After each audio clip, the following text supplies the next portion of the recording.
Audio is still a little off. I am working on that. So I'm kind of new to this. I've done YouTube videos many times before on my previous computer, and now I'm on a new one. So uh, forgive me for incompetencies towards the audio mixing and all that. So let's go ahead. This is part six. As you remember from the last part, he was staring intently straight at the officer, going like, "Please, don't." She told Sarah, "Please, don't put this on TV. I will kill myself." Jeff Stacy. It's a question. 91. What kind of car is it? Toyota Corolla. Ooh. Skirt, skirt. Where is Euclid, Ohio at? Is that near Columbus? Cleveland. Cleveland. I wonder if he's a Cavaliers fan. He says not.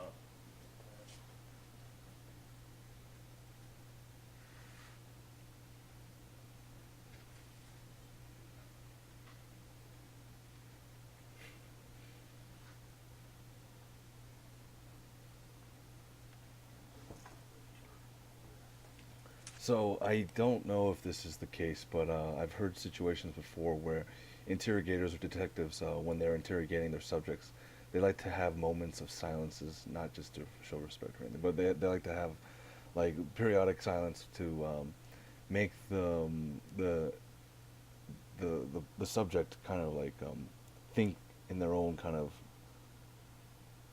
area where they have room to think and they just say whatever they want. So if they're continually talking, the interviewee won't be able to respond. So they have these periodic like moments of silence where it's completely awkward and it's quiet, and you're leaving your subject to pretty much, you know, bathe in their own stew, where they just have no idea what to do. So they just say whatever they want to say that could incriminate themselves, because nothing's happening and they're losing control. So they're gonna desperately try to have that control. I'm not sure if this is part of the read technique that I've heard that Tix talk about before. I know that is a very common practice that investigators use, but I've heard this before where those silences are actually very important tools that the investigators use. But I don't really hear Davut really utilizing that. Maybe he's just thinking about what next bullshit he's gonna say. But I think he's already done for. But let's go ahead and continue on. Oh, his head is completely down. I tell you now. Oh, here we if go. they show this, I kill myself. You don't want to do that. I will. I promise you. They can show this too. So, like I said about that silence, his response is, "I tell you now, if you show this, I kill myself." Okay, well, I don't think the investigators needed to hear that, nor does anyone really care, because you're full of shit. You're not gonna do it. Last I heard, I saw a comment from I think it's Tick Six or Joey Jeremiah that he actually fled to Ukraine to go to school. I think he's not allowed to go back to the States. I should have done more research on him, but he's up in Ukraine now. I think so. Have a good time in Ukraine, bitch. You don't want to do that, you know. Please don't let them. It's not up to me, man. I don't have any control over that. Some Jeff Stacy shit. I kill myself. I say. I know it's bad to laugh at this because, you know, maybe he is serious. Maybe he actually would do that. But I can only think of Jeff Stacy. Death. It's all I want. It's all I need. I'm gonna kill myself and watch myself die. Well, for him, I'm going to kill myself and watch myself die. She thought Sarah was not a real girl, but yet I am in this predicament. Can show it now. He's giving permission to show it now, because he's gonna kill himself. Oh, sorry about that. What I'm going to do is I'm going to read this form to you. What Mhm. this is actually a piece of paper that gives us permission to search your vehicle if you agree to the terms on this and want to sign it. Okay. But take this guy. Please take this guy. Please. I need you to sit up here and read this for me, okay? Okay, it's okay. I don't need to. I just So he's more concerned. You know, they're giving him a paper to read and sign. It's the consent to search his car, and he knows that the cameraman is literally right in front of him. So he doesn't care. He doesn't need to. He says, "Oh, I don't need to read it. Just let me sign it." Okay. take this guy, just take this guy. So he's telling the officers, he's controlling them, trying to control them, just take the guy out of my sight, don't let him film me, and I'll do whatever you guys say. This is pathetic. Like, it's completely pathetic. They have no control over what Dateline films, you know, unless it's completely incriminating or just in the way or causing some sort of potential harm. But this isn't. This is an ongoing investigation that's been approved, and Davut has no control. But he's desperately trying to get that control, and he doesn't even care about what this document says. And he just says, "I'll sign it. I don't care. I don't need to read it." Well, you need to read it before you sign it. Look at that. He's like tiny arms. I don't live in this address. This is a wrong address. You want me to read it to you? This is wrong address. I don't live there. He said this is. You don't live on Lake? This is crazy because they go over his address several times in the earlier in this interrogation, and he just goes, yes, yes, and now it's the fucking wrong address. What are you talking about? George? No, let me write my right address. He says he doesn't live at that address now. Which one do you live at? What's your address? Columbus, 86 West Lane. 486 West Main? No, 86 West Lane. I can write here.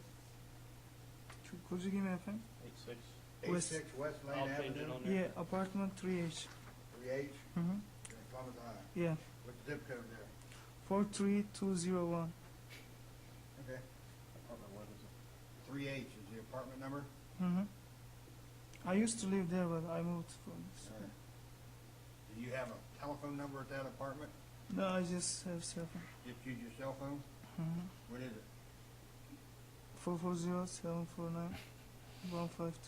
So as you can see, he's still desperately trying to go fast in his recitation of his cell phone number. He's hoping that the camera doesn't pick it up so he doesn't get funny prank calls from people like me or Candid Fellow. But it's not going to work out. I mean, he's just so desperate. This is the wrong address. Come on, man. Stop fucking with the police. 152 what? 20. 1520.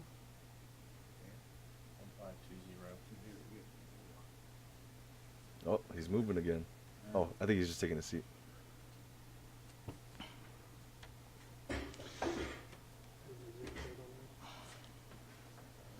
What was your zip code to your address, sir? 43201. 43201? Mm-hmm. Okay, I got the address. It would be hilarious if, for example, Bald Beaver Hunter, when he was interviewed, the Dateline cameraman actually went up and pointed the camera right under, like, really close to his face, and you could actually see Bald Beaver Hunter, like, smile at the camera. It was kind of morbid, but they should have done that here, like, maybe take the camera and put it under, like, the desk or something, just be stupidly close to him, make it even more uncomfortable, and just pure humiliation, man. He desperately wants that fucking hoodie to be on top of his head.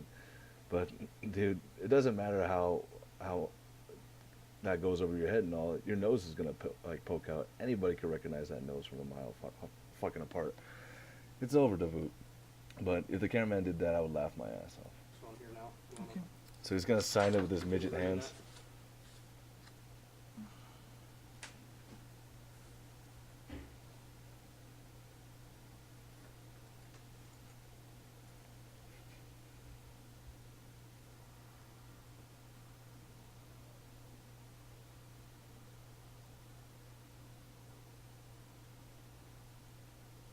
I don't know why they're showing this dude. Maybe it's just B-roll. Let me Oh, okay. take a handcuff off there so you can sign that. Okay. It'd be hilarious if they uncuffed his ass and then he tries to kill himself with a fucking pen like Jeff Stacy. It's a question. Pull the way up. So he's signing it and he's gonna put his hoodie up. Just watch. Oh, I'm in control now. This is my shield. Fucking look at that, man. Like, it doesn't matter how much of a hoodie you put on. This is a pretty big sweater for him.